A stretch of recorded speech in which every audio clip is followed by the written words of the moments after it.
Hi everyone, it's Steph and welcome to another video. Today I would like to share my thoughts on Kinu silk Noil yarn. I've been looking at this yarn for a while at my local stockist. It's marketed as a knitting and weaving yarn, but I really wanted to give it a try. I have used silk Noil yarn before and this one just looked really pretty. But as always, when using a yarn you haven't tried before, it's always a good idea to examine it and test it. And there were some surprising results. First, there were a lot of colours to choose from, which is one of the things that I found really attractive. I did choose these 5 autumnal colours as I wanted to make a scarf for my mother and make it a Dreaming of Autumn scarf. So the colours here that I've chosen: Oatmeal, the brown one is called Caravan, the green is called Lead Green, the yellow is called Persimmon, and the orangey red one is called Cayenne Red.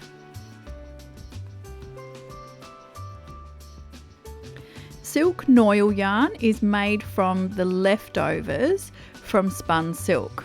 So it's then carded and then spun together to make the silk Noil.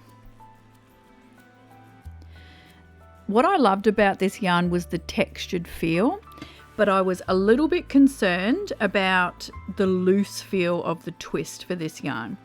I could see that loosely twisting it was how they got the texture, but I was wondering how this would go with the abrasion from the Heddles. But as soon as I did the snap test, I realised that this yarn would not be suitable for warp. Well, my warp anyway. I have used other silk Noil yarns without problems in the warp, but this one is too loosely spun and plied to give it the strength needed for a warp. It did not take much pressure at all to snap this yarn.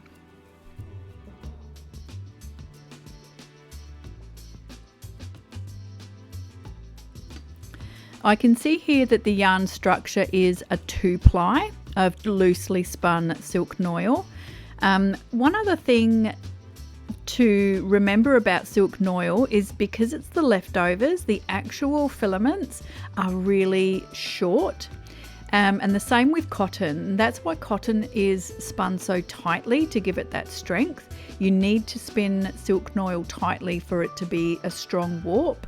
However, I think with this yarn, if they had done that, it wouldn't have this beautiful texture that it has, and it is very beautiful and squishy. Because this yarn is marketed mainly as a knitting yarn, there isn't a suggestion for size or set, but if we compare it here to an 8/4, you can see it is considerably smaller in diameter. And if we place it next to an 8/2 yarn, you can see it's just slightly thicker. So being a 2-ply, I would probably call this a 5/2, maybe even a 7/2 equivalent yarn.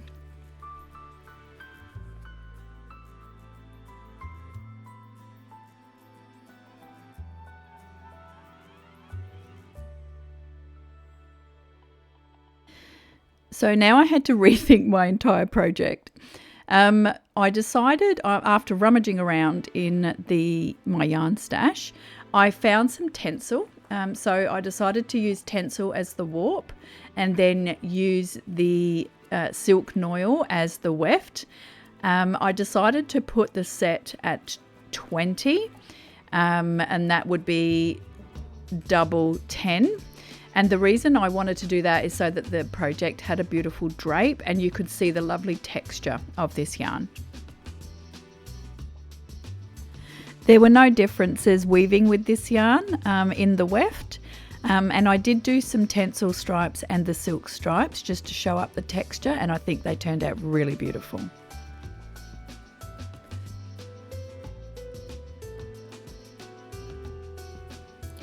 Silk Noil is a little bit easier to work with and wet finish than other silks. So I did wet finish this as I normally do, just using a gentle dishwashing liquid to get rid of any machine oils. What I did find was that a little bit of the texture was lost and also a little bit of the vibrancy of the colours. It's still beautiful and it's still lovely, but that's something definitely to keep in mind if you are going to use this yarn for a weft. So the stats on this yarn. This yarn is 100% silk Noil, which is textured and a matte appearance, so it's not shiny. It's a 2-ply. I probably would call it a 7-2 after working with it, which means it would pair really well with an 8-2 yarn in the warp. I used a set of 20, which is double 10, for this project, but if you wanted it to be a little bit of a closer weave and a little bit firmer, then you could definitely use this on a 12.5, doubled on a 12.5 at a set of 24. The yarn itself is beautiful and squishy and soft and lovely, and I do love it. I love this, but don't use it in a warp, only use it in a weft. And yeah, just be aware that those colours do fade just a little bit after wet finishing and ironing. Final thoughts. Would I use this again? Yes, it is beautiful. I loved it. The scarf I made turned out beautifully, and you will see that next week when I upload the making of the scarf video. But yes, I would definitely use this again in the warp. As always, thank you so much for watching. Let me know if this was helpful. If not, if I missed something or you wanted me to put something different in for a yarn review, please let me know in the comments. If you did find it useful, please click the like button, because that really helps to support the channel and getting the video out to others. If you feel comfortable, please subscribe so that you don't miss any more videos that come out in the future. And as always, have a wonderful day.